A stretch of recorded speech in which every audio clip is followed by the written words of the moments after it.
রাষ্ট্র কিভাবে প্রতিষ্ঠিত হবে? ইসলামী রাষ্ট্র প্রতিষ্ঠিত করার জন্য অনেকে অনেকভাবে চেষ্টা করে থাকেন।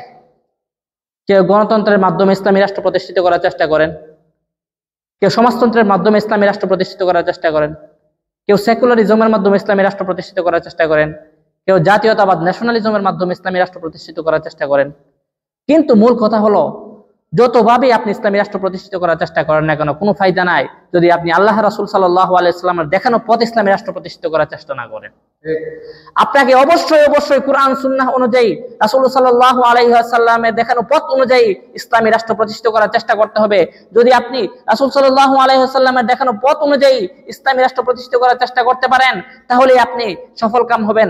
আপনার ইসলামী রাষ্ট্র প্রতিষ্ঠিত করার যে চেষ্টা, সেটা সফল হবে। আর যদি গণতন্ত্র নামক কুফরি মতবাদ দিয়ে, সমাজতন্ত্র নামক কুফরি মতবাদ দিয়ে, সেকুলারিজম নামক কুফরি মতবাদ দিয়ে ইসলাম প্রতিষ্ঠিত করার চেষ্টা করেন, তাহলে কখনো কিয়ামতের আগ পর্যন্ত আপনি চেষ্টা করতে পারবেন, কিন্তু ইসলামী রাষ্ট্র কখনোই প্রতিষ্ঠিত করতে পারবেন না। মুহতারাম হাজিরিন, সেই জন্য আমরা সকলেই কুফরি মতবাদগুলো থেকে দূরে থেকে, সমাজতন্ত্র থেকে বিরত থেকে, গণতন্ত্র থেকে বিরত থেকে, সেকুলারিজম থেকে বিরত থেকে ইসলামী রাষ্ট্র প্রতিষ্ঠা করার জন্য আমাদের যে পথ এবং পদ্ধতি অবলম্বন করতে হবে, সেটা কয়েকভাবে হতে পারে। ইসলামী রাষ্ট্র প্রতিষ্ঠিত করতে গেলে কি কি কাজের মাধ্যমে প্রতিষ্ঠিত হবে? আপনাদেরকে আমি বলেছি, গণতন্ত্রের মাধ্যমে ইসলামী রাষ্ট্র প্রতিষ্ঠিত করা সম্ভব না।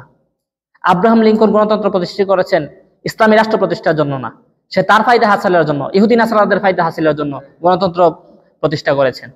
সমাজতন্ত্র, মার্কস লেনিনরা সমাজতন্ত্র প্রতিষ্ঠা করেছেন তাদের ফায়দা হাসিলের জন্য, ইসলামের ফায়দা হাসিলের জন্য না। সেকুলারিজম প্রতিষ্ঠা হয়েছে তাদের নিজেদের স্বার্থের জন্য, মুসলমানের স্বার্থের জন্য না। মুসলমান যদি নিজেদের স্বার্থকে বাস্তবায়ন করতে চায়, তাহলে তাকে অবশ্যই কোরআন সুন্নাহর দেখানো পথ অনুযায়ী বাস্তবায়ন করতে হবে। আমাদের যে সমস্ত ভাইয়েরা গণতন্ত্রের মাধ্যমে ইসলামী রাষ্ট্র প্রতিষ্ঠার স্বপ্ন দেখেন, তাদেরকে আমরা বলতে চাই, আপনারা সেই স্বপ্ন, ঘুমন্ত স্বপ্ন থেকে ফিরে আসুন, আপনারা কোরআন সুন্নাহর দেখানো পথ অনুযায়ী চলুন। তো ইসলামী রাষ্ট্র কিভাবে প্রতিষ্ঠিত করতে হবে সেই বিষয়ে আমি সংক্ষিপ্তভাবে কয়েকটা কথা বলি। 1 নাম্বার, ইসলামী রাষ্ট্র প্রতিষ্ঠিত হতে পারে দাওয়াতের মাধ্যমে। কিভাবে দাওয়াতের মাধ্যমে? ইসলামী রাষ্ট্রের রূপরেখা এবং কিভাবে প্রতিষ্ঠিত হবে এবং ইসলামী রাষ্ট্র প্রতিষ্ঠিত করার প্রয়োজন কি, ফায়দা কি, সেই বিষয়গুলো নিয়ে আমরা জনসাধারণ সর্বস্তর মহলে দাওয়াতি কাজ করব এবং প্রত্যেককে বুঝাবো, প্রত্যেকটি মুসলমানকে আমরা জানাবো, প্রত্যেক দেশের নাগরিককে জানাবো যে ইসলামী রাষ্ট্র প্রতিষ্ঠিত হলে কি কি লাভ হবে আমাদের, কি কি ফায়দা হবে আমাদের। 2 নাম্বার, ইসলামী রাষ্ট্র প্রতিষ্ঠিত করতে গেলে আমাদেরকে গণ আন্দোলন গড়ে তুলতে হবে। গণ আন্দোলন কিভাবে করব?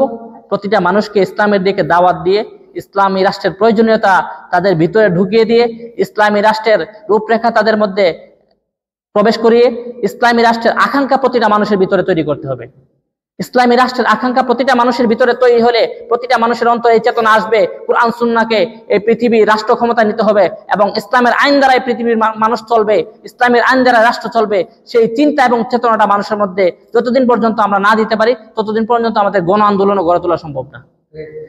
দাওয়াত এবং গণ আন্দোলন যখন আমাদের সফল হবে, তখন আমরা ঘটাতে পারবো গণ অভ্যুত্থান। দাওয়াত এবং গণ আন্দোলন এবং গণ অভ্যুত্থান যদি আমরা ঘটাতে না পারি, তাহলে ইসলামী রাষ্ট্র প্রতিষ্ঠা করা সম্ভব নয়। আরেকটা পদ্ধতি ইসলামী রাষ্ট্র প্রতিষ্ঠিত করা সম্ভব, সেটা হচ্ছে জিহাদ ফি সাবিলিল্লাহর মাধ্যমে। আল্লাহ তাআলার ফরজ বিধান জিহাদ ফি সাবিলিল্লাহর মাধ্যমে যদি আমরা ইসলামী রাষ্ট্র প্রতিষ্ঠিত করার চেষ্টা করি, ইনশাআল্লাহ আজকে না হোক, কালকে না হোক, কয়েক বছর পরে হলেও একদিন না একদিন ইসলামী রাষ্ট্র, ইসলামী হুকুমত আল্লাহর জমিনে, আল্লাহর দিন প্রতিষ্ঠিত হবেই হবে ইনশাআল্লাহ। সেজন্য মুহতারাম হাজিরিন, সুস্পষ্টভাবে আমি সবাইকে জানাতে চাই, সবাইকে বলতে চাই, গণতন্ত্র কুফরি মতবাদ, সমাজতন্ত্র কুফরি মতবাদ, সেকুলারিজম ধর্মনিরপেক্ষতাবাদের নামে যে বিষয়টা সমাজের মধ্যে চলে, সেটা কুফরি মতবাদ। এই সমস্ত মতবাদ ছুঁড়ে ফেলে দিয়ে, তন্ত্রমন্ত্র ছুঁড়ে ফেলে দিয়ে, কোরআন সুন্নাহকে আঁকড়ে ধরে ইসলামী রাষ্ট্র প্রতিষ্ঠার জন্য প্রত্যেকে দাওয়াতি ময়দানে ঝাঁপিয়ে পড়ুন, প্রত্যেকে গণ আন্দোলনে ঝাঁপিয়ে পড়ুন, প্রত্যেকে গণ অভ্যুত্থানে ঝাঁপিয়ে পড়ুন, জিহাদ ফি সাবিলিল্লাহ রাস্তায় ঝাঁপিয়ে পড়ুন। আল্লাহ তাআলা আমাদের সকলকে ইসলামী রাষ্ট্রের জন্য কাজ করার তৌফিক দান করুক। আমিন।